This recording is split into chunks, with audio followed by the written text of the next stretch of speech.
In the scorching heat of a military base in Afghanistan, where the sound of helicopters never ceased and the smell of diesel fuel mixed with desert sand filled the air, Staff Sergeant Maria Santos wiped the grease from her hands with a worn cloth. That had seen better days. To everyone around her, she was just another mechanic, another pair of hands keeping the machinery running in this forgotten corner of the world. Her coveralls were stained with oil. Her boots were scuffed from countless hours spent crawling under vehicles, and her hair was perpetually pulled back in a practical ponytail that spoke of function over form. Maria Santos carried a secret that would have shocked every single person who walked past her in that motor pool.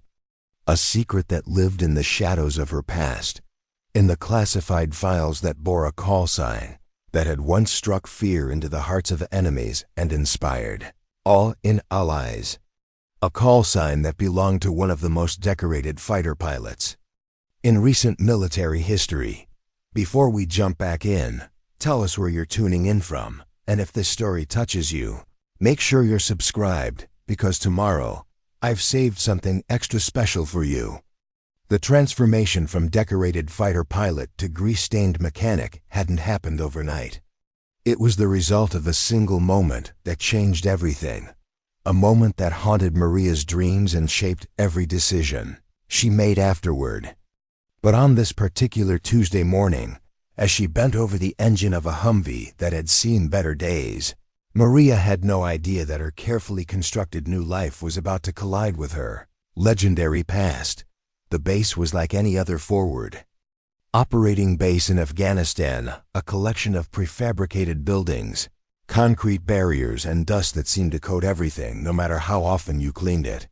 The motor pool where Maria worked was located near the flight line, close enough that she could hear the constant roar of aircraft taking off and landing. For most people, it would have been just background noise. For Maria, each engine note was a reminder of what she had given up. She had been working on the same stubborn engine for 3 hours when Corporal Jenkins, a young soldier who still jumped at every sudden sound, approached her workstation. Jenkins was new to the base, new to the desert, and new to the reality of war. He looked at Maria with the mixture of respect and curiosity that younger soldiers often showed to senior NCOs who seemed to know everything about everything. "Sergeant Santos," Jenkins said, his voice carrying the slight nervousness that marked him as someone still finding his place in the military hierarchy. "The motor sergeant wants to see you. Says it's about the convoy that's heading out tomorrow." Maria nodded without looking up from the engine.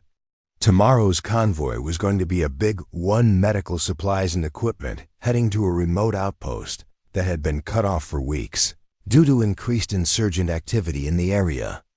The vehicles had to be perfect because there wouldn't be any room for mechanical failures in hostile territory. "Tell him I'll be there in 10 minutes, Maria replied, her voice carrying the quiet authority that came from years of military service. "I need to finish this diagnostic first."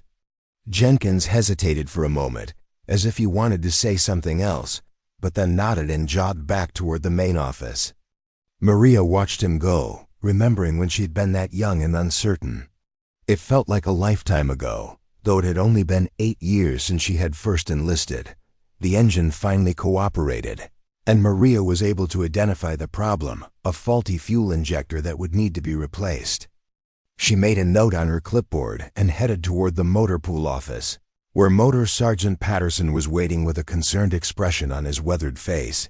Patterson was old-school Army, the kind of NCO who had come up through the ranks during the height of the Iraq War. He had seen everything and done everything, and he had a reputation for being tough but fair. He also had an uncanny ability to read people, which made Maria slightly uncomfortable sometimes. "Santos," Patterson said as she entered the office, "we've got a problem with tomorrow's convoy. I need someone I can trust to do a complete inspection of every vehicle, someone who won't miss anything." Maria nodded. "I can handle that, Sergeant." "How many vehicles are we talking about?" 12, Patterson replied. "Mix of Humvees and MRAPs. But here's the thing, General Morrison is flying in tonight to observe the convoy departure. This is a high-visibility mission, and everything has to be perfect. The name hit Maria like a physical blow. General Morrison. She hadn't heard that name in 4 years, but it brought back a flood of memories that she had worked hard to suppress. General Morrison had been a colonel then, and he had been the one who had recommended her for the Distinguished Flying Cross. He had also been the one who had tried to talk her out of leaving the Air Force. Santos? Patterson's voice cut through her thoughts. You okay? You look like you've seen a ghost. Maria forced herself to focus on the present. I'm fine, Sergeant. Just thinking about the inspection checklist. I'll get started on it right away. Patterson studied her for a moment longer, then nodded. Good. And Santos? I know you're just a mechanic now, but I've seen your work. You're the best wrench turner I've got, and I need that tomorrow. Don't let me down. Just a mechanic. The words echoed in Maria's mind as she walked back to her workstation. If only Patterson knew that the woman he was trusting with his most important mission had once been known by a different name, a different call sign, in a different world where the stakes were life and death every single day. As Maria began her methodical inspection of the convoy vehicles, her mind drifted back to a time when she had been known by a very different name. Captain Maria Santos, call sign Phoenix, had been one of the most skilled 1-6 pilots in the Air Force. The call sign had been earned during her very first combat mission, when she had managed to bring her damaged aircraft home despite catastrophic system failures that should have resulted in ejection at best, and death at worst. The story of how she earned that call sign had become legend in fighter pilot circles. It was during a close air support mission over Syria, when her flight of 4 F-16s had been providing cover for a special operations team that had been pinned down by enemy forces. The mission had been going smoothly until her aircraft had been hit by a shoulder-fired missile that had damaged her hydraulics, communications, and navigation systems. Any other pilot would have ejected immediately. The aircraft was barely controllable, and she was flying over hostile territory where capture would have meant torture and death. But Maria had looked down at the special operations team below, watched as they fought desperately against overwhelming odds, and made a decision that would define her entire career. She had stayed with the aircraft, using every trick she had learned in flight school and every instinct she had developed through years of training. With her communications down, she couldn't coordinate with the other aircraft in her flight, so she had to rely on visual signals and pure flying skill. She had managed to deliver her ordnance with pinpoint accuracy, destroying the enemy positions that had been threatening the ground team. But the real test had come when she tried to bring the crippled aircraft home. The hydraulics were failing, the stick was heavy and unresponsive, and she was losing fuel at an alarming rate. The nearest friendly airfield was 200 miles away, and she was flying on backup systems that could fail at any moment. The other pilots in her flight had stayed with her, providing navigation assistance and moral support during the longest 2 hours of her life. When she finally lined up for landing, the aircraft was so damaged that the tower had emergency vehicles standing by, expecting the worst, but Maria had brought the Phoenix home. She had landed the aircraft with such skill that the only damage was what had already been done by the missile. The ground crew had been amazed that the aircraft had flown at all, much less made it back to base. The special operations team she had saved had sent a case of beer and a note that simply said, "Thank you for not giving up on us." The call sign Phoenix had stuck, and Maria had worn it with pride for the next 6 years. She had flown dozens of combat missions, earned numerous decorations, and had been fast-tracked for promotion to major. Her squadron commander had told her that she was destined for great things, possibly even command of her own squadron someday. But all of that had changed on a mission that was supposed to be routine. A simple reconnaissance flight over Afghanistan, gathering intelligence on suspected insurgent positions.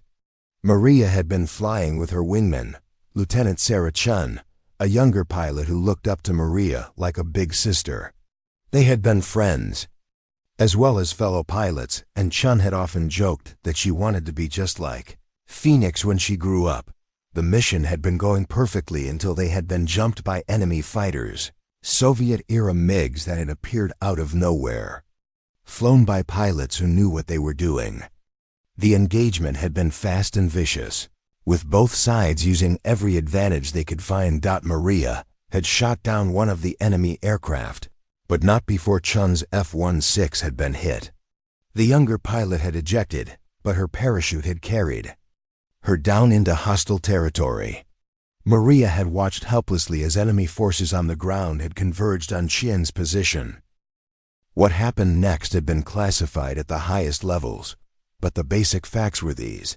Maria had disobeyed direct orders from her controller, who had told her to return to base immediately.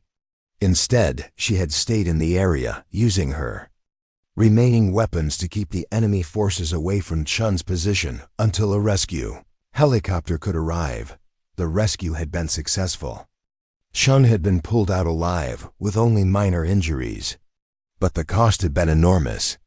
Maria had expended all of her ammunition and most of her fuel, and she had been forced to land at a forward operating base that was barely more than a dirt strip. The aircraft had been damaged by enemy fire, and it had taken 3 days to repair it enough to fly back to the main base. When Maria had finally returned, she had been expecting a court-martial. Instead, she had been recommended for the Distinguished Flying Cross for her actions in saving Chun's life. The medal had been presented by then Colonel Morrison, who had told her that she embodied everything that was best about the Air Force, but the cost of disobeying orders had been severe in other ways.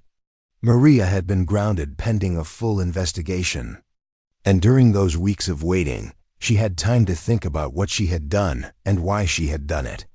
The nightmares had started then, dreams of Chun's parachute floating down toward enemy guns, dreams of making the wrong decision and losing her friend. The investigation had eventually cleared her of any wrongdoing, but the damage to Maria's confidence had been done.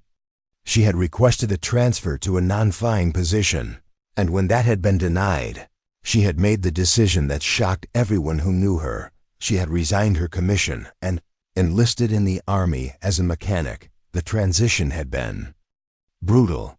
Going from respected fighter pilot to basic trainee had been humiliating, but Maria had endured it all because she needed to prove to herself that she was more than just her call sign.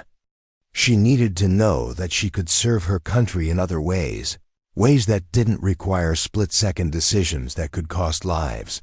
4 years had passed since Maria had traded her flight suit for coveralls, and she had worked hard to build a new identity. Staff Sergeant Santos was known for her mechanical expertise, her attention to detail, and her ability to fix anything with an engine. She was respected by her peers and trusted by her superiors, but she was also anonymous in a way that Captain Phoenix Santos had never been. The anonymity had been exactly what Maria had wanted. After years of being recognized everywhere she went, of having her call sign whispered in reverent tones by younger pilots, of being held up as an example of everything a fighter pilot should be, she had craved the simple satisfaction of being just another soldier doing her job. That anonymity came with its own burdens. Every day, Maria watched aircraft take off and land, knowing that she could be up there with them. Every time she heard stories about air missions, about pilots making the kind of split-second decisions that she had once made routinely, she felt a pang of loss that never quite went away. The other mechanics in her unit had no idea about her past. To them, she was just Santos, the sergeant who could diagnose engine problems by sound and who never seemed to get flustered, no matter how impossible the repair seemed. They respected her skill, but they had no idea that the woman who spent her days covered in grease and oil had once been featured on the cover of Air Force magazine as Pilot of the Year. Sometimes, late at night in her bunk, Maria would think about what her life might have been like if she had made different choices. She would be a lieutenant colonel by now, probably commanding her own squadron. She might be married to another pilot, living on a base somewhere in the continental United States, raising children who would grow up proud of their mother's service. Instead, she was alone in Afghanistan, sleeping in a tent with 7 other soldiers, most of whom were young, enough to be her younger siblings. She sent money home to her parents in Texas, but she rarely called them because she didn't know how to explain the choices she had made. How could she tell them that she had given up everything they had been so proud of because she was afraid of making another mistake? The work was satisfying in its own way, though. There was something pure about mechanical problems. They had solutions that could be found through logic and experience. Unlike the split-second decisions of aerial combat, mechanical problems gave her time to think, to analyze, to make sure she got it right. When she fixed an engine, she knew that vehicle would start every time.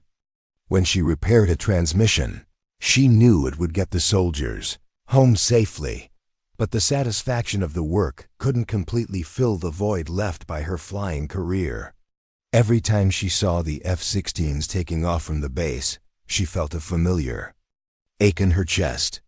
The sound of those engines was like a siren song, calling to something deep inside her that she had tried to bury but could never quite silence. Her fellow mechanics had noticed her expertise with aircraft systems, even though she was officially assigned to ground vehicles. Whenever there was a problem with the base's helicopters or the occasional fighter aircraft that stopped for fuel, Maria somehow found herself involved in the repairs. Her knowledge of avionics and flight systems was encyclopedic, and she could troubleshoot problems that stumped even the dedicated aircraft mechanics. Santos, Specialist Rodriguez, had said to her just last week, "You know more about aircraft systems than most of the crew chiefs. Where did you learn all this stuff?" Maria had deflected the question with a joke about reading too many technical manuals, but she had seen the curious look in Rodriguez's eyes. She was going to have to be more careful about displaying knowledge that a ground vehicle mechanic wasn't supposed to have. The truth was, Maria missed flying more than she had ever admitted to anyone, including herself. She missed the feeling of pulling G-forces in a tight turn, missed the satisfaction of a perfect weapons delivery, missed the camaraderie of the squadron-ready room. Most of all, she missed the sense of purpose that came from knowing that her skills directly protected the soldiers on the ground, but she also remembered the weight of responsibility that came with that life. Every mission had been a series of decisions that could mean the difference between life and death, not just for her, but for the people she was supposed to protect. The pressure had been enormous, and the consequences of mistakes had been measured. In human lives. As a mechanic, her mistakes might strand a convoy or delay a mission, but they wouldn't directly result in someone's death. The worst that could happen was that a vehicle would break down and need to be towed back to base. It was a different kind of responsibility, one that felt more manageable, more human-scaled. Or at least, that's what she told herself during the long nights when sleep wouldn't come and the sound of aircraft engines seemed to be calling her name. The inspection of tomorrow's convoy vehicles was proceeding smoothly. Maria had found several minor issues, a loose belt here, a leaking gasket there, but nothing that couldn't be fixed before the morning departure. She was working on the last vehicle, a heavily armored MRAP that would be carrying the medical supplies, when she noticed something that made her blood run cold. The vehicle's communication system had been improperly installed. The antenna connections were loose, and the wiring harness had been routed through an area where it could be damaged by engine heat. In combat conditions, this could result in complete communications failure, leaving the convoy isolated and unable to call for help if they ran into trouble. Maria stared at the faulty installation, her mind racing through the implications. This wasn't just a mechanical problem. This was a life or death issue that could put the entire convoy at risk. And tomorrow, General Morrison would be watching as these vehicles rolled out, not knowing that they were carrying a potentially fatal flaw. Maria's hands trembled slightly as she traced the faulty wiring with her flashlight. The communication system installation was worse than she had initially thought. Not only were the connections loose, but the entire system had been wired incorrectly. The primary radio, backup radio, and GPS systems were all interconnected in a way that would cause cascading failures if any one component failed. She had seen this kind of sloppy work before, usually the result of rushed installations by contractors who were more concerned with meeting deadlines than ensuring quality. But this wasn't some routine maintenance back at a stateside base. This was a combat zone where communications failures could mean the difference between life and death. The convoy route tomorrow would take them through some of the most dangerous territory in Afghanistan. Intelligence reports indicated increased insurgent activity along the main supply route, and there had been several IED attacks in the past week. If the convoy lost communications, they would be isolated and vulnerable, unable to call for air support or medical evacuation if they came under attack.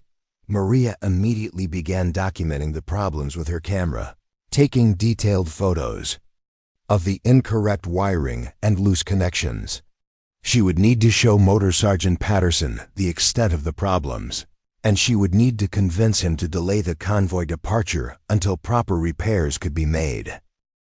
But as she worked, a nagging thought kept creeping into her mind. The communication system wasn't just poorly installed, it was installed in a way that suggested the person who had done the work didn't understand how military communications worked. The antenna placement was wrong, the power distribution was incorrect, and the backup systems weren't properly isolated from the primary systems. This was the kind of mistake that could only be made by someone who had never used military RADIO equipment in combat conditions. Someone who had learned about communications from a manual rather than from experience.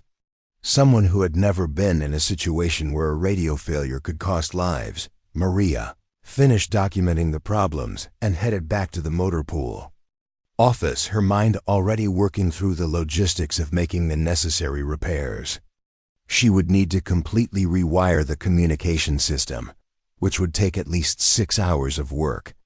She would also need to requisition new components, some of which might not be available on the base. Motor Sergeant Patterson was still in his office reviewing paperwork by the light of a single desk lamp. He looked up as Maria entered, and she could see the exhaustion in his eyes. Patterson had been working 18-hour days for the past week, trying to ensure that everything was perfect for tomorrow's high-visibility mission. "Santos," he said, "please tell me you've got good news about the convoy vehicles." Maria shook her head. "I'm afraid not, Sergeant. We've got a serious problem with the lead MRAP's communication system. The entire installation is faulty and needs to be redone from scratch." Patterson's expression darkened. "How serious are we talking about?" "Serious enough that the convoy could lose all communications if they hit a significant bump or if the engine compartment gets too hot," Maria replied. "And given the route they're taking tomorrow, that's a real possibility." Patterson rubbed his face with his hands. "How long to fix it?" 6 hours minimum. Maybe 8 if we run into complications. And that's assuming I can get the parts we need." "Damn it," Patterson muttered. "The general will be here in 4 hours, and the convoy is supposed to depart at 0800. There's no way we can delay it without making the whole base look incompetent." Maria understood Patterson's dilemma. General Morrison's visit was a big deal, and the convoy departure was one of the main events he was coming to observe. Delaying it would reflect poorly on everyone involved, from the motor pool sergeants all the way up to the base commander. But Maria also understood the consequences of sending the convoy out with faulty communications. She had been in enough combat situations to know that when things went wrong, they went wrong fast. The soldiers in that convoy would be counting on their radios to keep them alive. And right now, those radios were more likely to fail than function. "Sergeant," Maria said carefully, "I understand the importance of this mission, but we can't send those soldiers out with equipment that might fail. It's not just about the mission, it's about their lives." Patterson looked at her for a long moment, and Maria could see him weighing the options. Delay the convoy and face the wrath of the general, or send it out on schedule and hope that the communications held up. "Can you fix it?" he asked finally.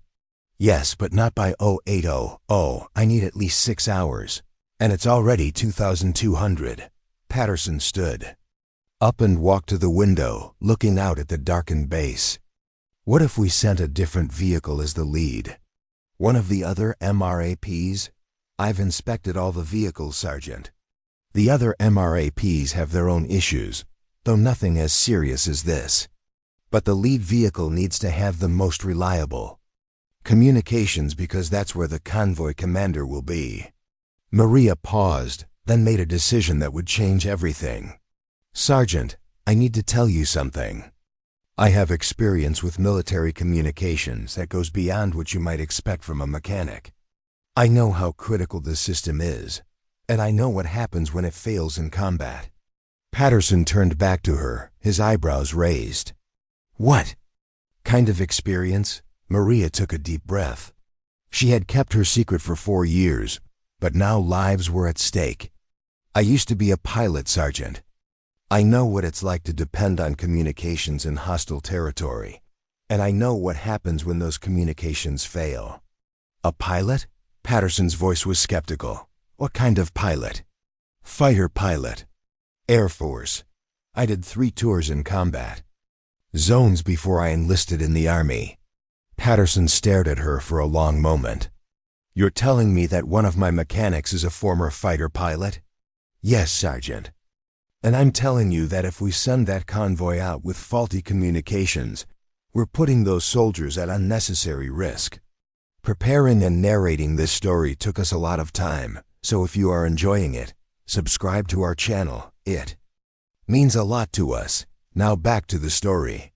Serious enough that the convoy could lose all communications if they hit a significant bump, or if the engine compartment gets too hot, Maria replied, answering Patterson's question about the severity of the problem. "And given the route they're taking tomorrow, that's a real possibility." Patterson's face darkened as he absorbed the implications. "How long to fix it?" 6 hours minimum. Maybe 8 if we run into complications. And that's assuming I can get the parts we need. "Damn it," Patterson muttered, rubbing his face with his hands. "The general will be here in 4 hours, and the convoy is supposed to depart at 0800. There's no way we can delay it without making the whole base look incompetent." The silence in Patterson's office stretched for what felt like an eternity after this exchange. Maria could hear the distant sound of generators and the occasional vehicle passing by outside. But inside the small office, the only sound was Patterson's heavy breathing as he processed what she had just told him. "A fighter pilot," he repeated, his voice barely above a whisper. "How does a fighter pilot end up as a mechanic in the Army?" Maria had known this moment would come eventually. She had prepared herself for it, rehearsed the explanation in her mind dozens of times. But now that it was actually happening, the words felt foreign on her tongue. "It's complicated, Sergeant. I made some choices that ended my flying career, and I needed to find a new way to serve." Patterson walked back to his desk and sat down heavily. "What was your call sign?" The question hit Maria like a physical blow. She hadn't heard those words in years, and the memories came flooding back, the ready room briefings, the pre-flight checks, the feeling of pulling G-forces in a tight turn. "Phoenix," she said quietly. Patterson's eyes widened. "Phoenix? As in Captain Maria Phoenix Santos? The pilot who saved that special ops team in Syria?" Maria nodded, surprised that Patterson knew the story. It had been widely reported in military circles, but she hadn't expected an Army motor sergeant to be familiar with Air Force operations. "My nephew is a special operations medic," Patterson explained. He was on that team. He told me about the pilot who stayed behind to protect them, even after her aircraft was damaged. He said she was the bravest pilot he'd ever seen. The coincidence was staggering. Of all the people Maria could have ended up working for, she had been assigned to a unit commanded by someone who had a personal connection to one of her most famous missions. That was a long time ago, Maria said, trying to deflect the attention. Not that long, Patterson replied. And it explains a lot. About you, Santos. I've always wondered why you seem to know so much about aircraft systems. I figured you had worked on them before, but I never imagined you had flown them. Patterson leaned back in his chair, studying Maria with new eyes. So what really happened? Why did you give up flying? Maria had never told anyone the complete truth about why she had left the Air Force. The official story was that she had wanted to try something new, to serve her country in a different way. But the real reason was much more complicated and painful. I made a mistake, she said finally. A mistake that could have cost lives. I lost confidence in my ability to make the right decisions under pressure, so I chose to do something where the consequences of my mistakes wouldn't be measured in human lives. Patterson nodded slowly.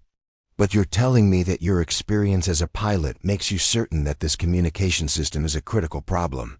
Yes, Sergeant. I've been in situations where radio failure meant the difference between life and death. I've seen what happens when units lose communications in hostile territory. We cannot send that convoy out with faulty radios. Patterson stood up and walked to a file cabinet, pulling out a folder marked General Morrison, Visit Schedule. He flipped through the pages, then looked up at Maria. The general is supposed to observe the convoy departure at 0800, then tour the base facilities, then attend a briefing at 1200. If we delay the convoy, it throws off his entire schedule. With respect, Sergeant, I think the general would rather have a delayed convoy than a dead convoy. Patterson closed the folder and looked at Maria intently. How long did you say it would take to fix the communications? 6 hours minimum. I'll need to completely rewire the system and test all the components. And you're absolutely certain it needs to be done? Maria met his gaze steadily. Sergeant, I've staked my career on being right about these kinds of things. I'm not going to start being wrong now. Patterson made his decision. Okay, Phoenix. I'm going to trust you on this. But we're going to have to wake up the base commander and explain why we're delaying a mission that a general is flying in to observe. I understand, Sergeant, but I'd rather explain a delay than explain casualties. Patterson picked up the phone and began dialing. Colonel Martinez? This is Motor Sergeant Patterson. I'm sorry to wake you, sir, but we have a situation with tomorrow's convoy that requires your immediate attention. Maria listened as Patterson explained the situation to the base commander. She could hear the colonel's voice rising on the other end of the line, though she couldn't make out the specific words. Patterson remained calm and professional, emphasizing the safety concerns and the potential consequences of proceeding with faulty equipment. Yes, sir, Patterson said finally. I understand the implications, but my senior mechanic is absolutely certain that the communications will fail, and she has the experience to make that determination. Yes, sir, I said she, Staff Sergeant Santos. Yes, sir, I know it's unusual, but she's the best mechanic I've got. There was another long pause, and Patterson continued. Sir, there's something else you need to know about Sergeant Santos. She's a former Air Force pilot with extensive combat experience. Her assessment of this situation carries more weight than you might expect. Maria could hear the surprise in the colonel's voice, even through the phone. Patterson listened for a moment, then looked at Maria and nodded. Double quotes, yes, sir. I'll have her report to your office immediately, and sir, you might want to know that her call sign was Phoenix. The line went quiet for a moment, then Patterson hung up the phone. The colonel wants to see you right now, he said. And Santos? I think your secret is about to become not so secret anymore. The walk to Colonel Martinez's office felt like the longest walk of Maria's life. Every step took her further away from the anonymous existence she had carefully constructed over the past 4 years. By morning, everyone on the base would know that the quiet mechanic who fixed their vehicles was actually a decorated fighter pilot. The base headquarters building was mostly dark, with only a few lights burning in the offices of personnel who worked the night shift. Maria's boots echoed in the empty hallway as she made her way to the colonel's office, her mind racing through the possible consequences of what was about to happen. She knocked on the door and heard a gruff voice call, "Out, enter." Colonel Martinez was a career infantry officer who had spent most of his adult life in various combat zones. He was known for his no-nonsense approach to leadership and his ability to make difficult decisions quickly. He looked up as Maria entered, and she could see the curiosity in his eyes. "Staff Sergeant Santos," he said, gesturing to a chair in front of his desk. "Please sit down. We need to talk." Maria sat down and assumed the position of attention, but Colonel Martinez waved his hand dismissively. "Relax, Sergeant. This isn't that kind of meeting. I want to understand exactly what's going on with tomorrow's convoy, and I want to understand why Motor Sergeant Patterson thinks I need to know about your background." Maria took a deep breath. "Sir, during my inspection of the convoy vehicles, I discovered that the communication system in the lead MRAP has been improperly installed. The system is likely to fail under combat conditions, which would leave the convoy without radio communications in hostile territory. And you're certain of this assessment?" "Yes, sir. The installation violates several basic principles of military communications, and the components are not properly isolated from environmental factors that could cause failure." Colonel Martinez leaned back in his chair. "Sergeant Patterson tells me that you have experience that qualifies you to make this determination. He also mentioned something about a call sign." Maria had hoped to avoid this conversation, but she could see that there was no way around it. "Yes, sir. I was previously an Air Force officer. Fighter pilot. My call sign was Phoenix." The colonel's eyebrows rose slightly. "Phoenix, that name sounds familiar. You may have heard of the Syria mission, sir. Close air support for a special operations team that was under fire." "I remember that mission," Colonel Martinez said slowly. "The pilot who stayed behind to protect the ground team, even after her aircraft was damaged." "That was you?" "Yes, sir." Colonel Martinez stood up and walked to a bookshelf, pulling out a thick binder. He flipped through the pages until he found what he was looking for, then turned the binder around so Maria could see it. The page contained a detailed account of the Syria mission, including photographs and official reports. At the top of the page was a photo of a younger Maria in her flight suit, standing next to an F-16 with Phoenix painted below the cockpit. "This is required reading for all officers in my command," Colonel Martinez said. "It's an example of the kind of courage and dedication to duty that we expect from our soldiers. And you're telling me that the pilot in this photo is currently working as a mechanic in my motor pool?" "Yes, sir." "Why?" The question was simple, but the answer was anything but. Maria had never fully explained her reasons for leaving the Air Force, not even to herself. How could she explain to this colonel that she had given up everything because she was afraid of making another mistake? "I made some poor decisions that ended my flying career, sir. I needed to find a new way to serve." Colonel Martinez studied her for a moment, then closed the binder. "Sergeant, I don't know what decisions you're referring to, but I know what's in your service record. Distinguished Flying Cross, Air Medal with 3 oak leaf clusters, Combat Action Medal. These are not the decorations of someone who makes poor decisions." "With respect, sir, you don't know the whole story." "Then tell me the whole story." Maria found herself telling Colonel Martinez about the mission that had changed everything. About her wingman Sarah Chun, about the split-second decision to disobey orders, about the nightmares that had followed. She told him about the investigation, about the weight of responsibility, about her fear that she would make another mistake that would cost lives. Colonel Martinez listened without interruption, his expression growing more thoughtful as the story progressed.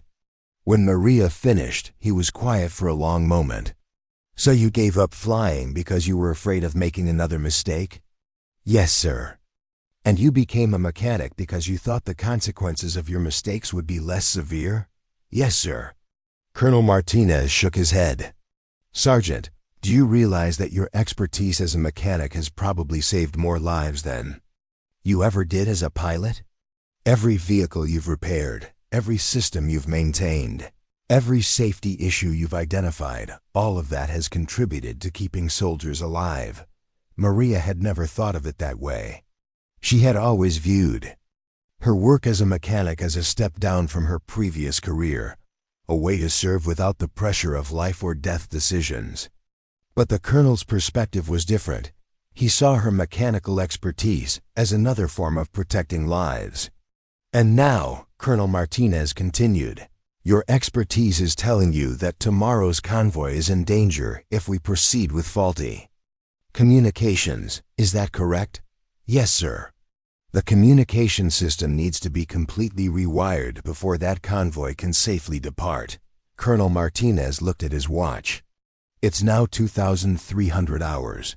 How long did you say the repairs would take?" 6 hours minimum, sir. Possibly 8. Which means the earliest the convoy could depart would be 0600, assuming everything goes perfectly. "Yes, sir." Colonel Martinez walked to his window and looked out at the base. Maria could see him weighing the options: delay the convoy and disappoint the general, or send it out on schedule and risk the lives of the soldiers inside. "General Morrison is flying in specifically to observe this convoy departure," he said finally. "It's a high-visibility mission that's supposed to demonstrate our operational readiness. Laying it will raise questions about our competence." "Sir." "If I may," Maria said carefully, "I've worked with General Morrison before. He was a colonel then, but he knew me as Phoenix. He's not the kind of officer who would prioritize appearances over soldier safety." Colonel Martinez turned back to her. "You know General Morrison personally?" "Yes, sir. He presented me with the Distinguished Flying Cross. He also tried to talk me out of leaving the Air Force." The colonel sat back down at his desk. "This gets more interesting by the minute. So you're telling me that the general who's coming to observe this convoy knows you as a decorated fighter pilot, not as a mechanic?" "He doesn't know I'm here, sir. As far as he knows, I left the military entirely when I resigned my commission." "Colonel." Martinez picked up his phone. "I need to call General Morrison and explain the situation. But first, I need to understand something. Are you absolutely certain about the communications problem?" Maria met his gaze steadily. "Sir, I would stake my life on it. And more importantly, I would stake the lives of the soldiers in that convoy on it." "Then we delay the convoy," Colonel Martinez said decisively. "I'll call the general and explain the situation. And Sergeant Santos, I want you to personally brief the general on the technical issues when he arrives." "Sir, I don't think that's necessary. It's not a request, Sergeant. If we're delaying a mission based on your assessment, then you're going to explain that assessment to the general yourself." Maria felt her stomach drop. The idea of facing General Morrison again, of having to explain how Captain Phoenix had become Staff Sergeant Santos, was almost more than she could bear. "Yes, sir," she said quietly. Colonel Martinez began dialing the phone. "And Sergeant, get started on those repairs immediately. I want that convoy ready to go as soon as possible, even if it means working through the night." "Understood, sir."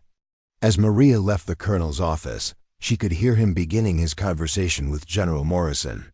In a few hours, her carefully constructed new life would be over, and she would have to face the man who had once called her the finest pilot he had ever served with, The walk back to the motor pool felt like a walk to her own execution. But as she approached the MRAP with its faulty communications, Maria felt something she hadn't experienced in years, a sense of purpose that went beyond just fixing mechanical problems. Lives were depending on her getting this right, and for the first time since she had left the Air Force, that felt like exactly where she belonged. Maria returned to the motor pool with a renewed sense of urgency. The MRAP sat in the maintenance bay like a patient waiting for surgery, its faulty communication system hidden beneath panels and protective covers.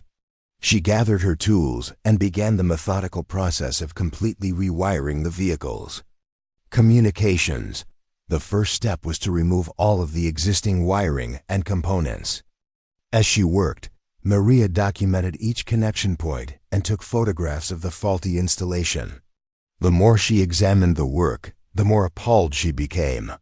The original installation hadn't just been sloppy, it had been dangerously incompetent.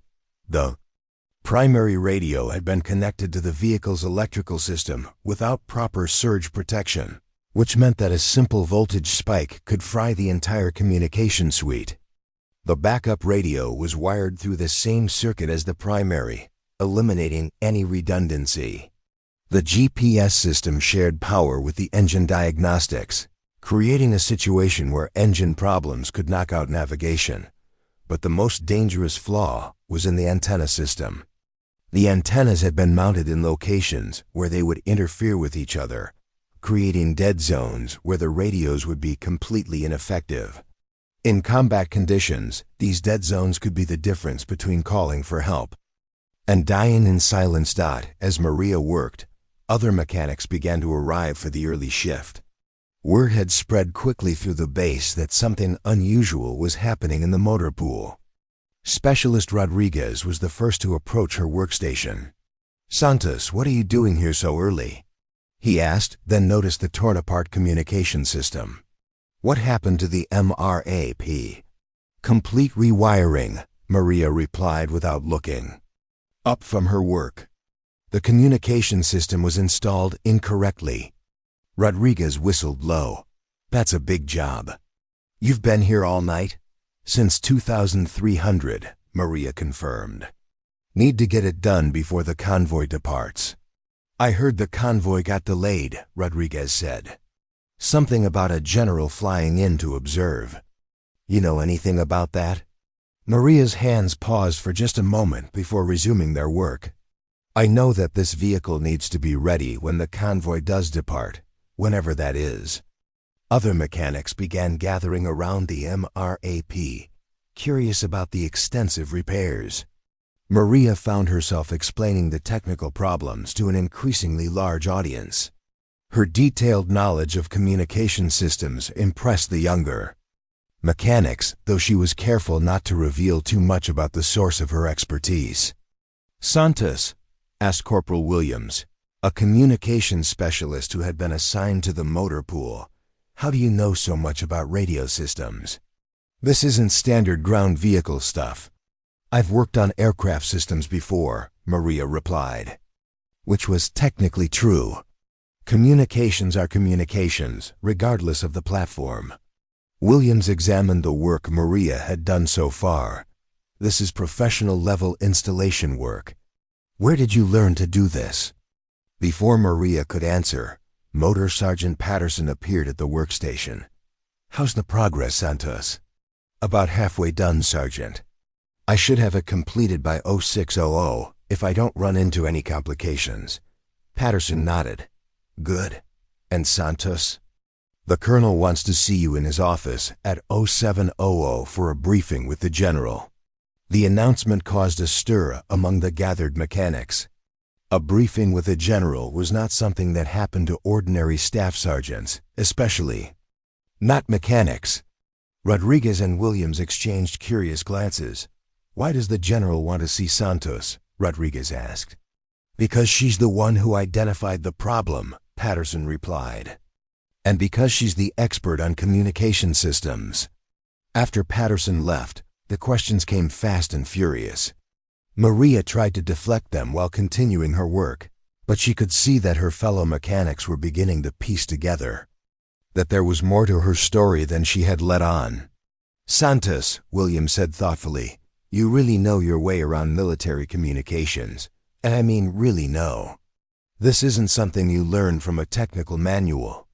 "I've had some training," Maria replied evasively. "What kind of training?" Maria looked up from her work and met William's gaze.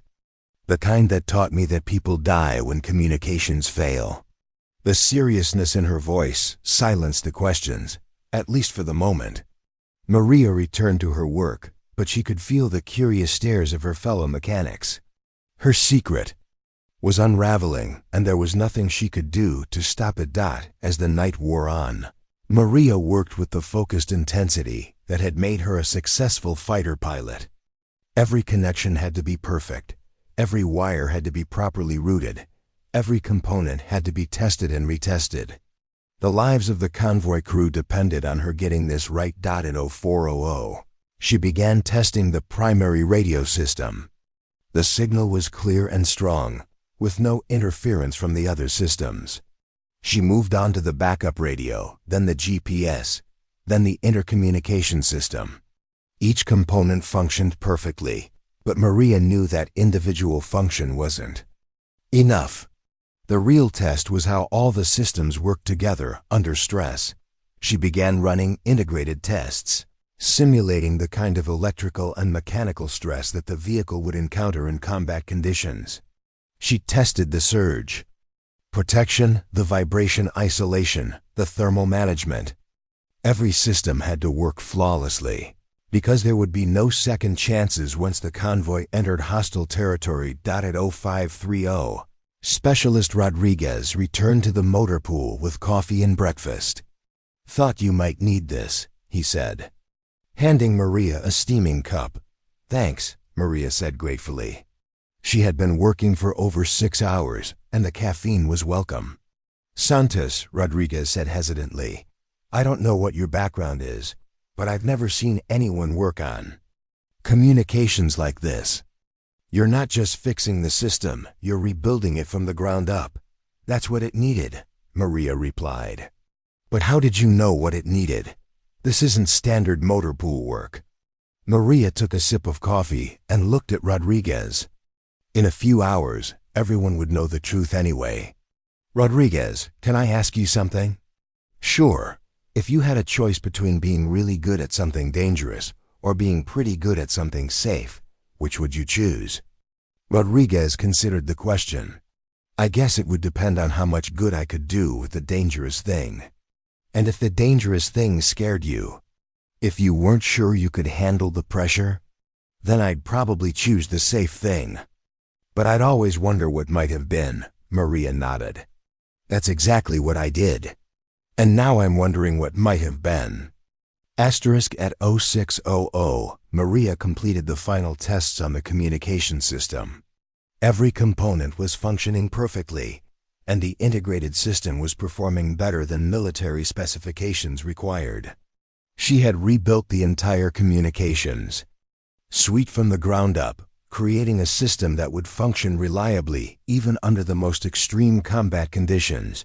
But as she cleaned up her tools and prepared to brief the Colonel and General Morrison, Maria felt a familiar knot of anxiety in her stomach. She had spent 4 years avoiding exactly this kind of high-stakes situation, and now she was about to face the most important briefing of her military career. The sound of helicopters approaching the base announced General Morrison's arrival. Maria could see the aircraft through the motor pool windows, a pair of Black Hawks carrying the general and his staff. The sight of the helicopters brought back memories of her own flights, of the feeling of freedom and purpose that came with military aviation. At 0700, Maria reported to Colonel Martinez's office. The colonel was already there, along with several other senior officers from the base. They were all waiting for General Morrison to arrive for the briefing. "Santos, Colonel," Martinez said. "Are the repairs complete?" "Yes, sir. The communication system is fully functional and ready for field testing." And you're confident that it will perform reliably in combat conditions? Yes, sir. I've tested it under simulated stress conditions that exceed anything the convoy is likely to encounter. Colonel Martinez nodded.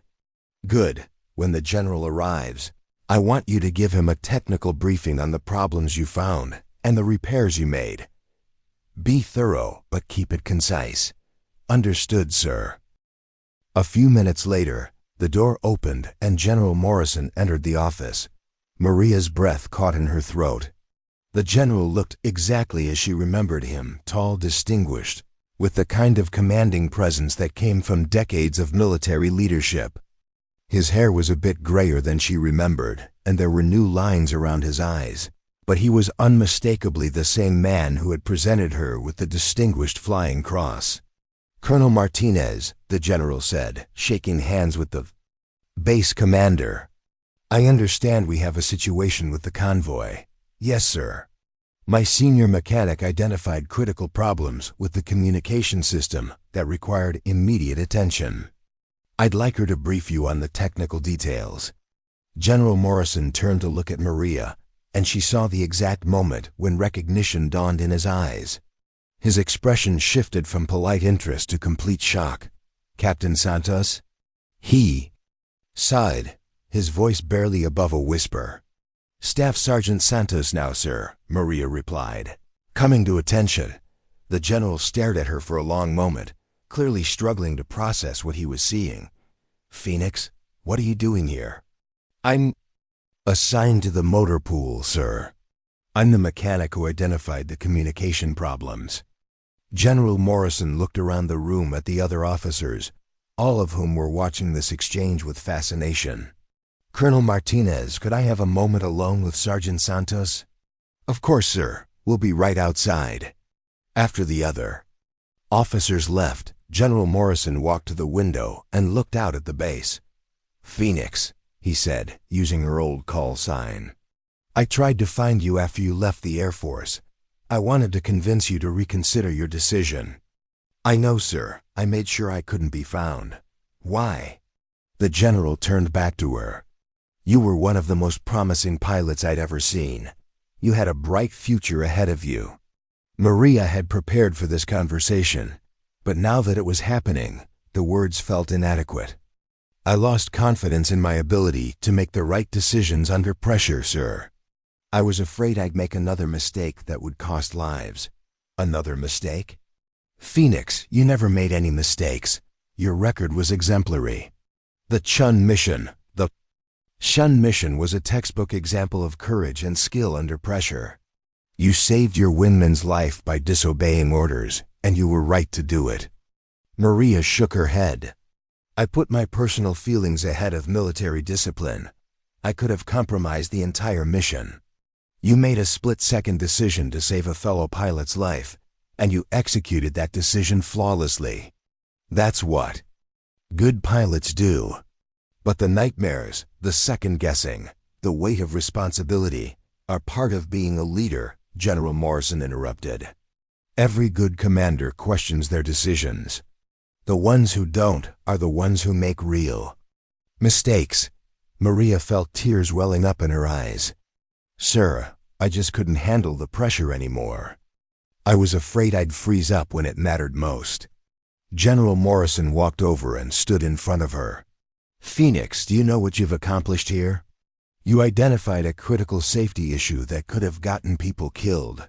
You worked all night to fix it. You stood up to senior officers and insisted on doing the right thing, even when it was inconvenient. That's not the behavior of someone who can't handle pressure. It's different, sir. As a mechanic, I have time to think, to analyze, to make sure I get it right.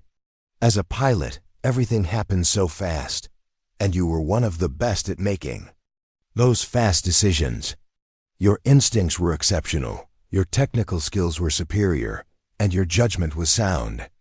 The Air Force lost a valuable asset when you left. Maria wiped her eyes. I'm sorry, sir.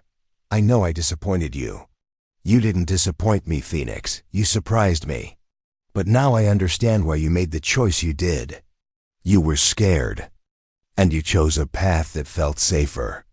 The general walked back to the window. But I have to ask you something. Are you happy? Are you satisfied with the choice you made? Maria considered the question. I'm useful, sir. I'm good at what I do. And I'm helping people. But am I happy? I don't know. Do you ever miss flying? Every day, sir. General Morrison stood quietly for a moment, processing everything Maria had told him. The office was filled with the kind of heavy silence that comes with difficult revelations and hard truths. Outside, the base was coming to life with the sounds of morning activities, vehicles starting up, personnel calling to each other, the distant roar of aircraft engines. "Phoenix," the general said finally, "I want you to know something. After you left the Air Force, I kept track of the Chun missions. Aftermath. Lieutenant Chun requested to be transferred to my command specifically because she wanted to work with officers who had the same courage and integrity you showed that day." Maria looked up in surprise. Sarah requested a transfer? She's a major. Now, actually. Major Chun. She's been flying combat missions for the past 3 years, and she credits you with teaching her what it means to never leave a wingman behind. The news hit Maria like a physical blow. She had assumed that her decision to disobey orders had been seen as a negative example, something that other pilots would be warned against. The idea that Chun had been inspired by her actions was almost too much to process. "Sir, I don't understand. My actions were investigated. I was questioned for weeks." "The investigation was routine," General Morrison explained.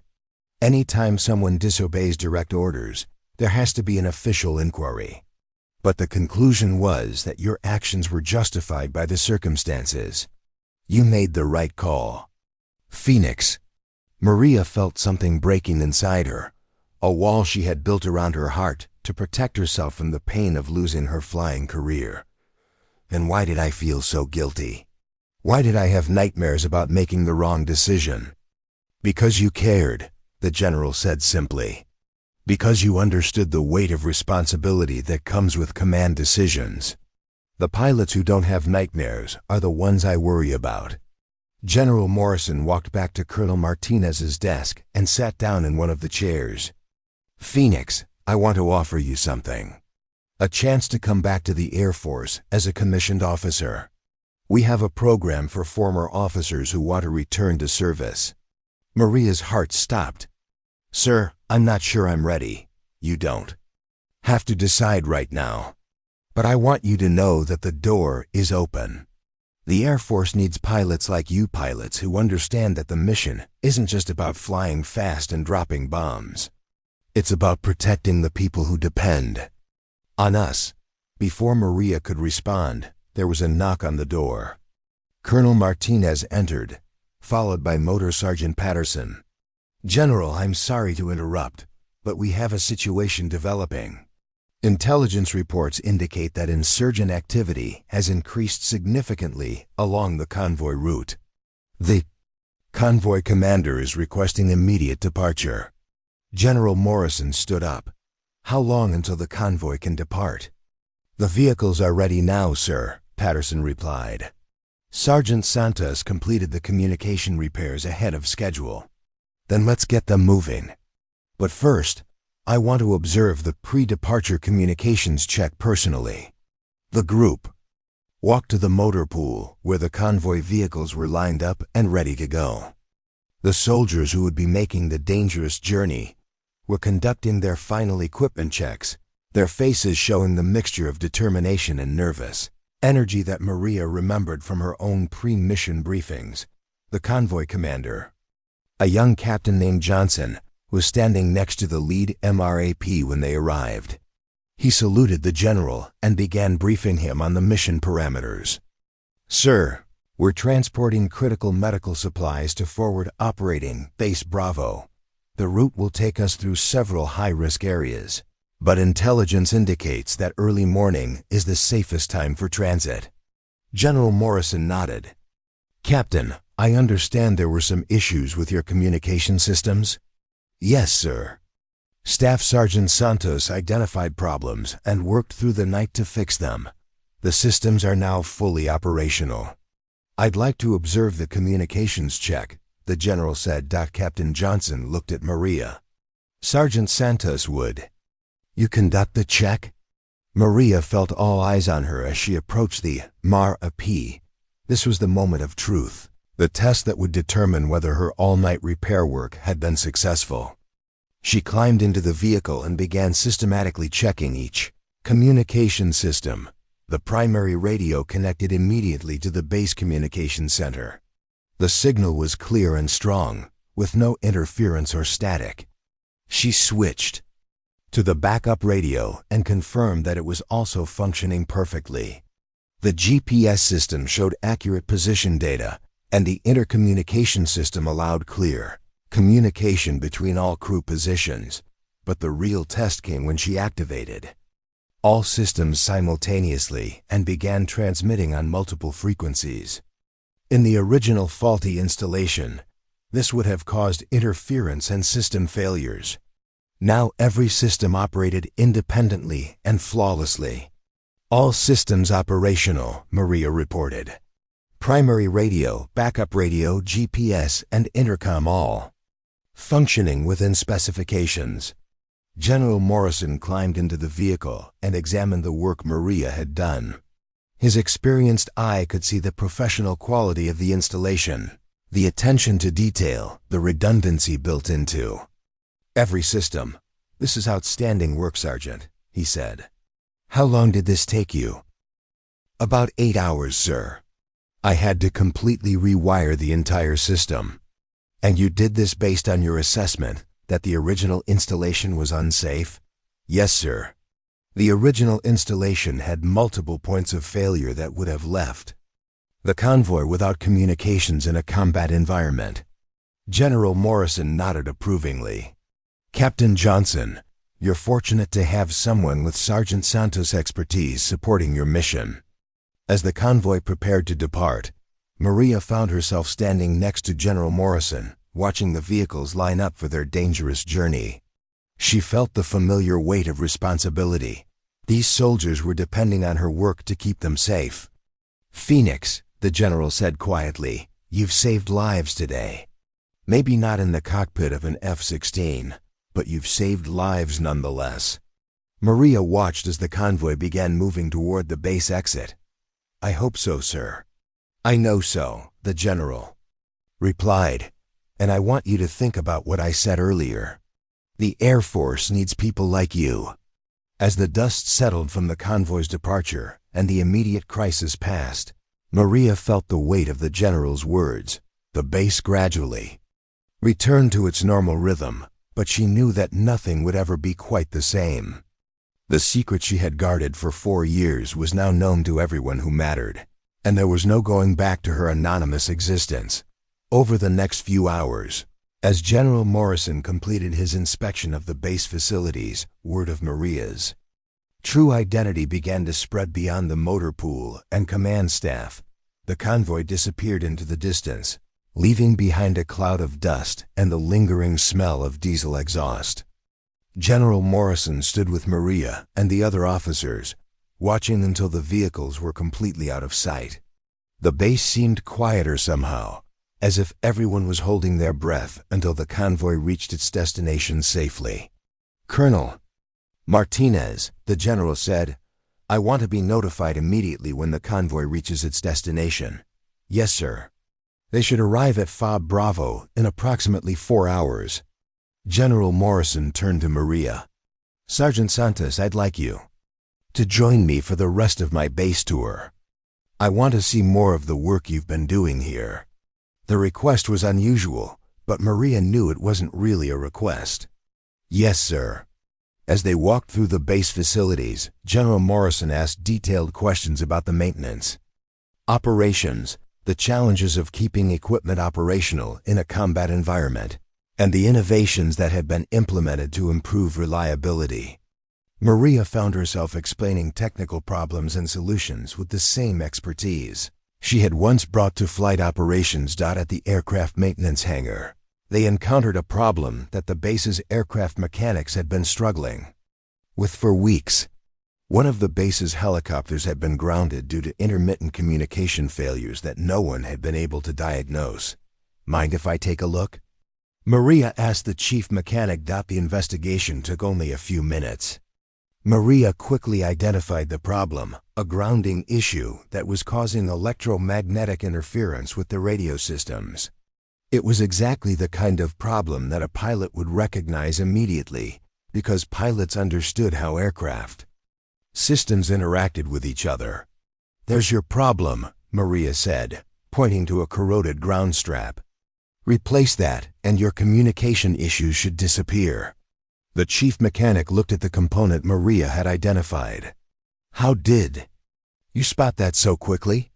"Experience," Maria replied, catching General Morrison's knowing look. After the base tour, General Morrison asked Maria to join him for lunch in the officers' mess. The invitation raised eyebrows among the other personnel, but Maria had learned to expect the unexpected during this remarkable day. "Phoenix," the general said as they sat down, "I've been thinking about our conversation this morning. You said you were afraid of making decisions under pressure, but everything I've seen today contradicts that. Sir, this is different. I have time to analyze problems, to think through solutions.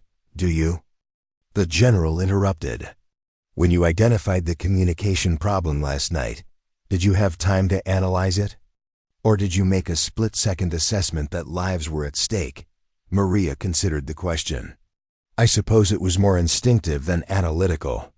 And when you decided to work all night to fix the problem, despite the pressure from senior officers to find a quick solution, was that a careful analysis or a command decision?" "A command decision," Maria admitted. "And when you insisted on delaying the convoy despite the potential consequences for everyone involved, was that analysis or leadership?" Maria was quiet for a moment. "Leadership, I guess." General Morrison leaned forward. "Phoenix, you've been making command decisions all along. You've been leading, even as an enlisted soldier. The only difference is that you've been telling yourself it doesn't count because you're not in the cockpit." The general's words hit Maria like a revelation. She had been so focused on what she had given up that she hadn't recognized what she had gained. Her work as a mechanic hadn't been a step down from her pilot career. It had been a different kind of leadership, a different way of protecting lives. "Sir," Maria said slowly, "I think I've been looking at this all wrong." "How so?" "I thought I was running away from responsibility. But really, I was just changing the way I accepted responsibility." General Morrison smiled. "Now you're beginning to understand. The question is, what do you want to do with that understanding?" Before Maria could answer, Colonel Martinez approached their table. "General, we've received word from the convoy. They've reached FOB Bravo safely. Captain Johnson reports that the communications performed flawlessly throughout the journey." The relief Maria felt was immediate and overwhelming. The convoy was safe, and her work had played a part in that safety. But more than that, she felt something she hadn't experienced in years, a sense of professional pride that came from knowing she had done her job at the highest level. "Thank you, Colonel," General Morrison said. Then, turning back to Maria, "Phoenix, that convoy is safe because of your expertise and your courage. You made the hard decisions, you did the difficult work, and you insisted on the highest standards, even when it was inconvenient for everyone else." Maria nodded, finally beginning to understand the point the general was making. "Now," General Morrison continued, "I want you to think about something. You've proven that you can handle pressure, that you can make good decisions under stress, and that you can lead from any position. The question is whether you're ready to step back into a leadership role officially. Sir, are you offering me a chance to return to flight status? I'm offering you a chance to return to the Air Force as a commissioned officer. Flight status would depend on your performance in requalification training. But based on what I've seen today, I don't think that would be a problem. Maria felt her heart racing. The opportunity she had never dared to hope for was being offered to her on a silver platter. But she also felt the familiar fear, the fear of making mistakes, of letting people down, of not living up to expectations. "Sir, I need time to think about this." "Of course you do. But Phoenix, I want you to remember something. You've been serving with distinction for 4 years as an enlisted soldier. You've been making the same kinds of decisions you made as a pilot, just in a different context. The only thing that's changed is your rank and your uniform. As general." Morrison prepared to leave the base. He handed Maria a business card. "My direct number is on there. When you're ready to talk about your future, call me." Maria looked at the card, then at the general who had believed in her even when she hadn't believed in herself. "Sir, can I ask you something?" "Of course." "Do you really think I could be a good pilot again?" General Morrison smiled. "Phoenix, I don't think you ever stopped being a good pilot. You just became a good pilot who happened to be working as a mechanic." As the general's helicopter lifted off from the base, Maria stood in the motor pool, watching it disappear into the distance. In her pocket, she could feel the weight of the business card, and with it, the weight of a decision that would determine the rest of her life. Motor Sergeant Patterson approached her as she stood there.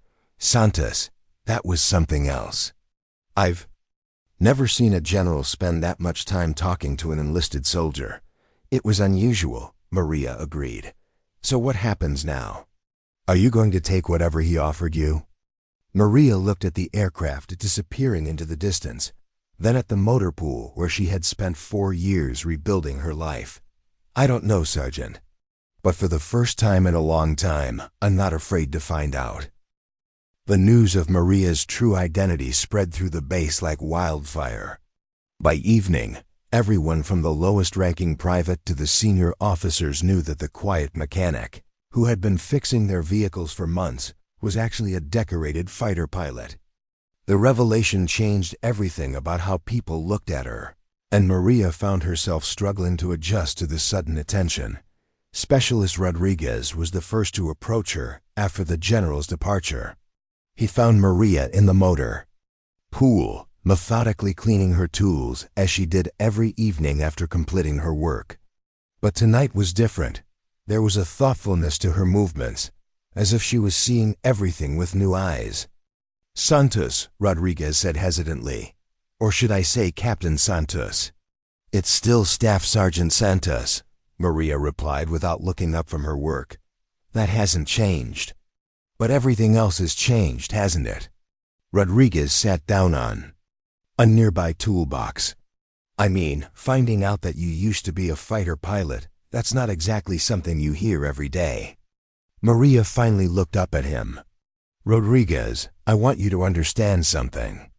Everything I've taught you, everything we've worked on together, all of that was real. My background doesn't change the fact that we're mechanics doing important work." "But why?" Rodriguez asked. "Why would someone give up being a fighter pilot to become a mechanic? That's like trading a Ferrari for a pickup truck." Maria set down her wrench and considered how to answer. "Sometimes the pickup truck gets you where you need to go better than the Ferrari does."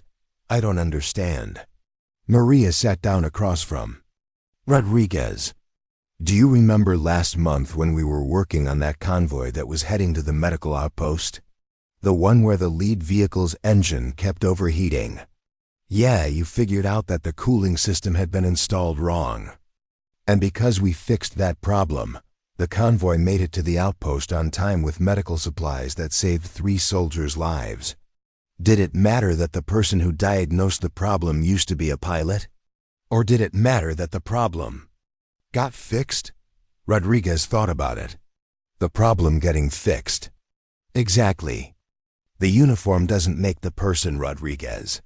The work makes the person." Their conversation was interrupted by the arrival of Corporal Williams, who had been spreading the word about Maria's background throughout the communications section. Williams was practically bouncing with excitement. Santos, is it true that you're the Phoenix from the Syria mission? The one who saved the Special Ops team, Maria sighed. Williams, why does it matter? Are you kidding? That mission is legendary. In com circles.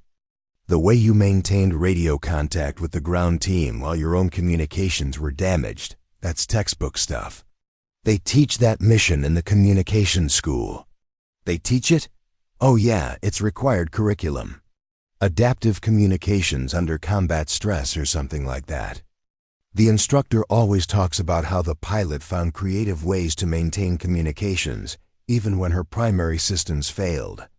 Maria had no idea that her mission had become part of military training curriculum. The thought that her actions were being used to teach other soldiers was both humbling and overwhelming.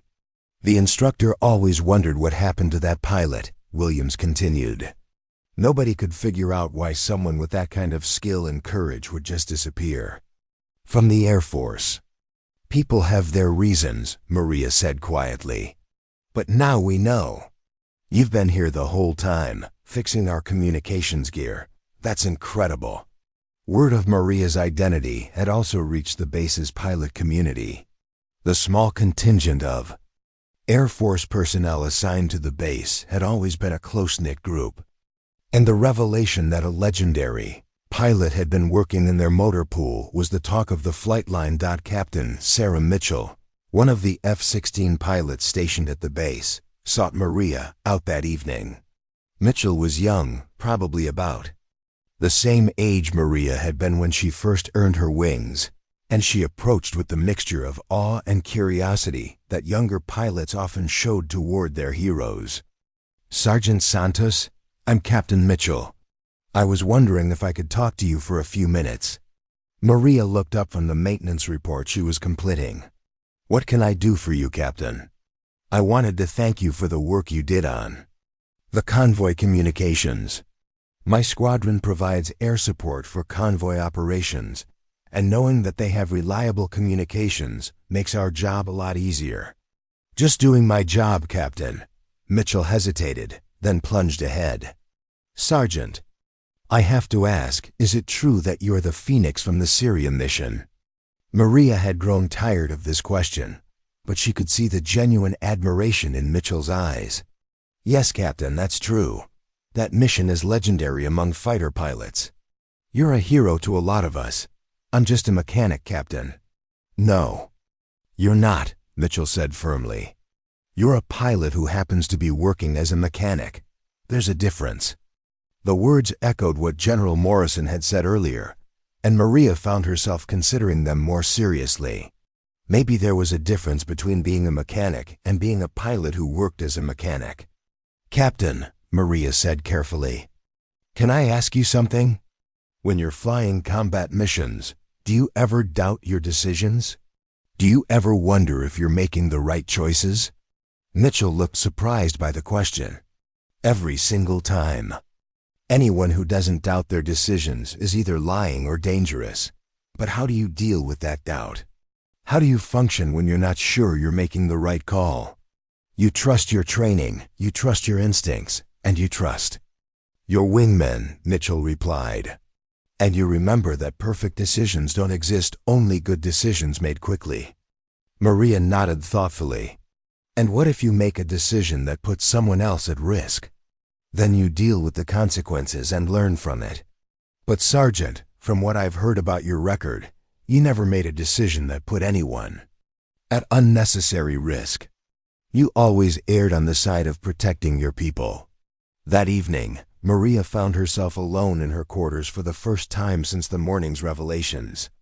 She pulled out General Morrison's business card and stared at it, trying to imagine what her life might look like if she accepted his offer.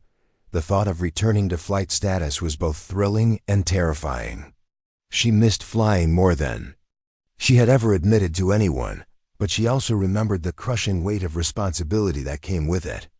Every decision in the cockpit was a life or death choice, not just for her, but for the people she was supposed to protect.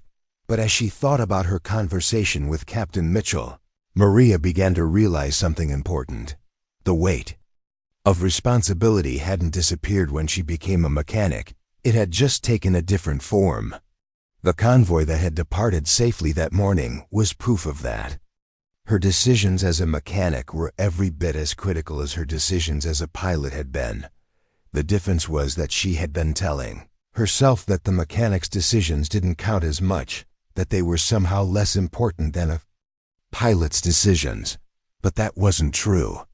The soldiers in that convoy were alive because of her work, just as the special operations team in Syria had survived because of her flying. Maria picked up her phone and stared at General Morrison's number. She wasn't ready to call him yet, but for the first time since he had made his offer, she was beginning to think that maybe, just maybe, she might be ready to consider it seriously. Outside her window, she could hear the sound of aircraft engines as the night shift prepared for their missions. The sound that had once been a painful reminder of what she had lost was beginning to sound like something else, a call to return to where she belonged. For the next 2 days, Maria found herself in a strange liminal space. The secret was out, but she hadn't yet made her decision about the future. She continued her regular duties in the motor pool, but conversations with colleagues were different now. Everyone knew who she really was, and that knowledge colored every interaction. The questions came constantly about her flying career, about why she had left, about what she might do next. Maria answered what she could while trying to maintain some privacy about the most painful aspects of her story. But the attention was exhausting, and she found herself longing for the anonymity she had once taken for granted. By the 3rd day, Maria knew she couldn't put off the decision any longer. 3 days had passed since General Morrison's offer. 3 days of constant questions from fellow soldiers. 3 days of reliving her past through other people's curiosity.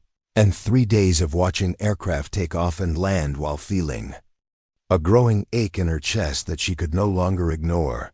The phone call was scheduled for 1400 hours, and Maria spent the entire morning in a state of nervous anticipation.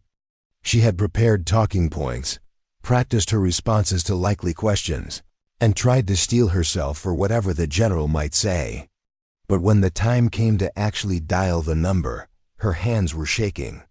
General Morrison's office. Came a crisp voice. "This is Staff Sergeant Santos calling for General Morrison. He asked me to call at this time." "One moment, Sergeant." The wait felt eternal, but it was probably only 30 seconds before she heard the familiar voice of the general. "Phoenix, I was hoping you'd call. How are you holding up?" "I'm fine, sir." "It's been an interesting few days." "I imagine it has. Word travels fast in military circles. I've already received 3 calls from former colleagues who heard that I'd found you." Maria felt a stab of anxiety. "Sir, I hope this doesn't cause any problems." "No problems at all," the general assured her. "If anything, it's generated quite a bit of positive interest. But we're not here to talk about other people's reactions. We're here to talk about your future. Have you given my offer any thought?" Maria took a deep breath. "Yes, sir. I've thought about it a lot, but I have questions. I'd be disappointed if you didn't. What would you like to know?" "Sir, if I were to return to the Air Force, what would be expected of me? Would I go back to flying immediately, or would there be a transition period?" "There would definitely be a transition period," the general explained. "You'd need to complete refresher training, requalify on current aircraft systems, and demonstrate that your skills are still at operational level. Depending on how that goes, you could be back in a cockpit within 6 to 8 months. And if I don't meet the standards, then we'd find another way for you to serve as a commissioned officer. Phoenix, the Air Force needs leaders, not just pilots.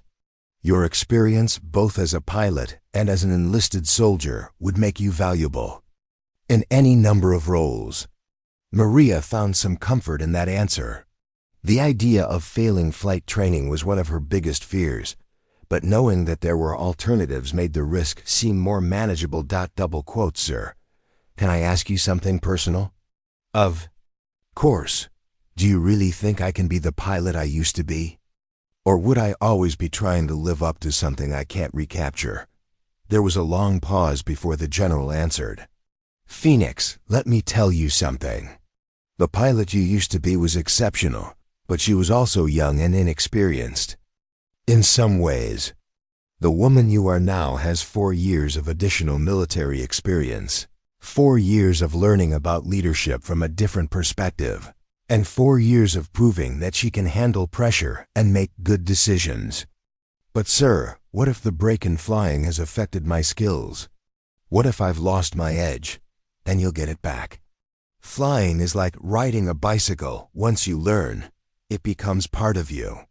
But more importantly, the qualities that made you a great pilot, your judgment, your courage, your dedication to protecting others, those haven't gone anywhere. If anything, they've been strengthened by your experiences as a mechanic. Maria felt tears welling up in her eyes. Sir, I'm scared. What if I make another mistake like the Tien mission? Phoenix, listen to me carefully. You didn't make a mistake. On the Chun mission, you made a courageous decision to save your wingman's life, and you executed that decision perfectly. The fact that you were willing to disobey orders to protect someone under your command is exactly the kind of moral courage we need in our leaders. But the investigation was routine procedure, and it concluded that your actions were justified. Phoenix, you need to stop punishing yourself for doing the right thing. Maria wiped her eyes and tried to compose herself. Sir, if I accept your offer, when would I need to start? We could have you back in the Air Force within 30 days if you're ready. But I want you to be sure about this decision. Once you commit, there's no going back to your anonymous life as a mechanic. I understand, sir. Do you? Because once word gets out that Phoenix is back, you'll be in the spotlight again. There will be expectations, pressure, attention. Are you ready for that? Maria thought about the past few days, about the constant questions and curious stares from her fellow soldiers. Sir, I think I'm beginning to understand that I can't hide from who I am forever. What do you mean? I thought I could leave Captain Santos behind and become Staff Sergeant Santos, but they're the same person. The skills, the instincts, the drive to protect others, all of that came with me when I switched uniforms. I've been trying to deny it, but it's still there. And how does that make you feel? Honestly, relieved. It's exhausting trying to be someone you're not. General Morrison's voice warmed. That sounds like the Phoenix I remember. So what's your decision? Maria looked out the window of the base communications office where she was making the call. She could see the flight line, where aircraft were being prepared for their evening missions. She could see the motor pool where her fellow mechanics were working on the vehicles that would carry soldiers into harm's way. She could see the complexity of military operations, where every job mattered and every person played a critical role. Sir, I'd like to accept your offer, but with one condition. What's that? I want to finish my current tour here first. There are projects I'm working on, people I'm training, responsibilities I have to fulfill. I can't just walk away from that. How long are we talking about? 3 months, sir. My rotation here ends in 3 months. Phoenix, I respect that.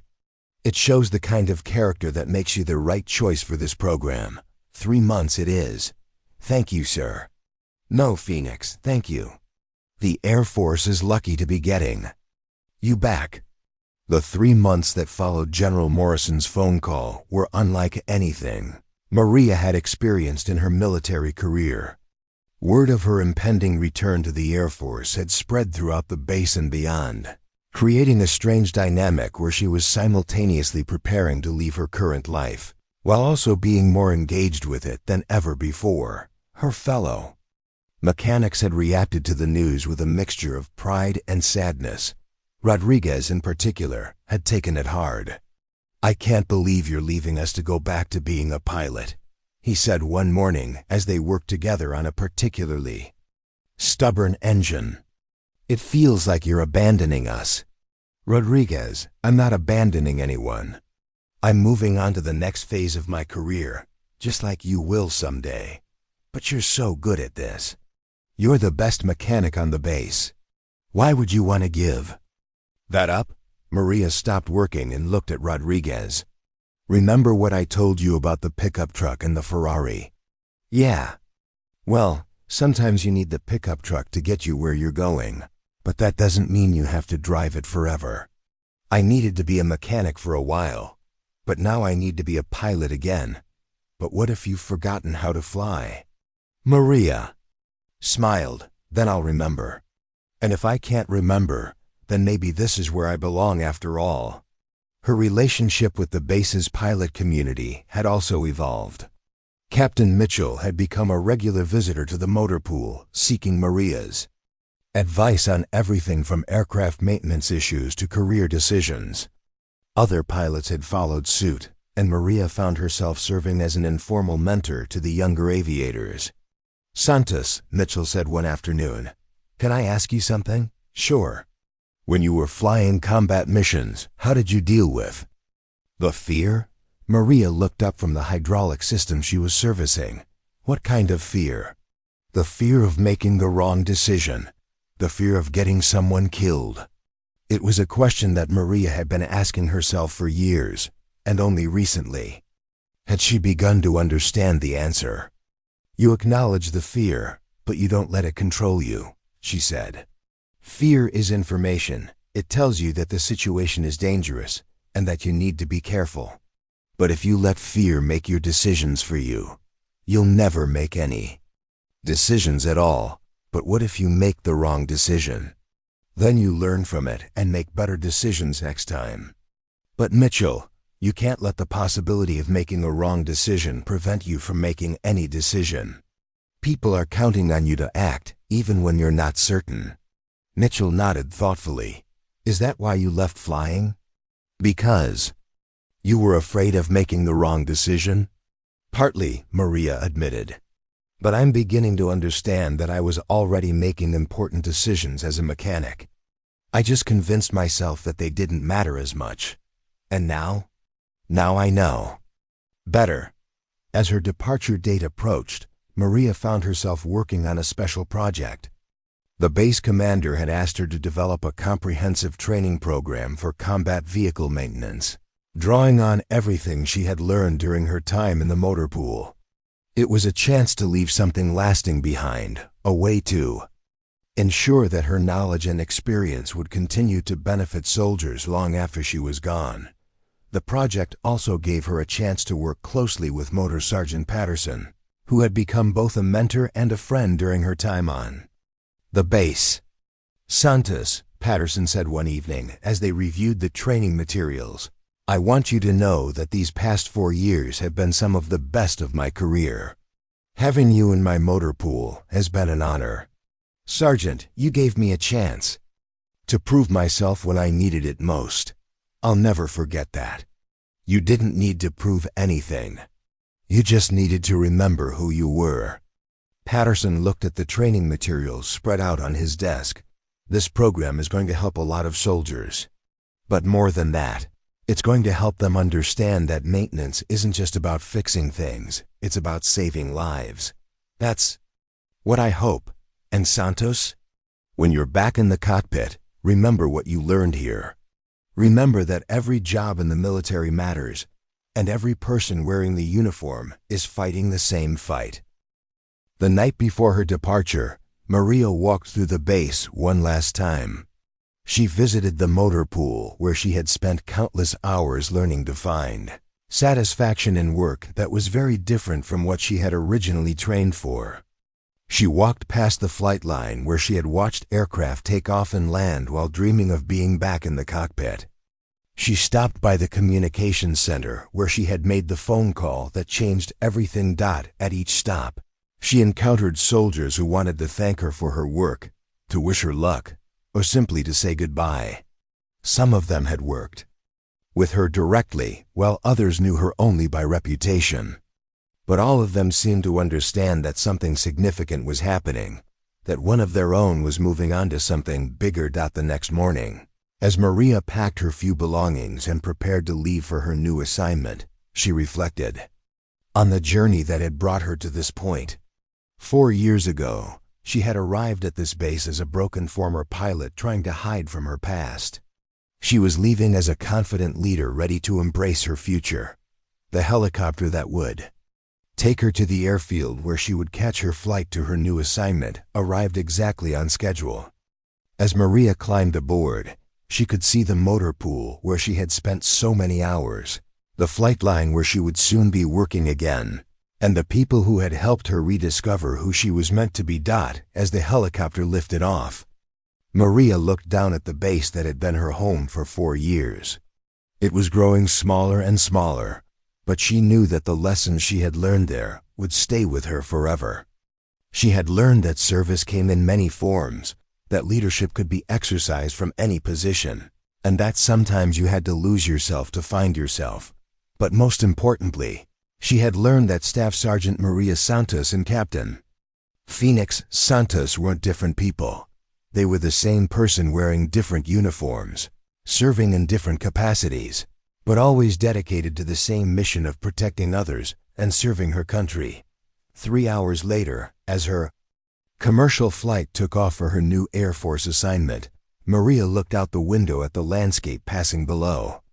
Somewhere down there, convoys were moving along dangerous roads protected by communication systems she had repaired. Soldiers were driving vehicles she had maintained. Young mechanics were applying techniques she had taught them. Her work as a mechanic was finished, but its impact would continue long after she was gone.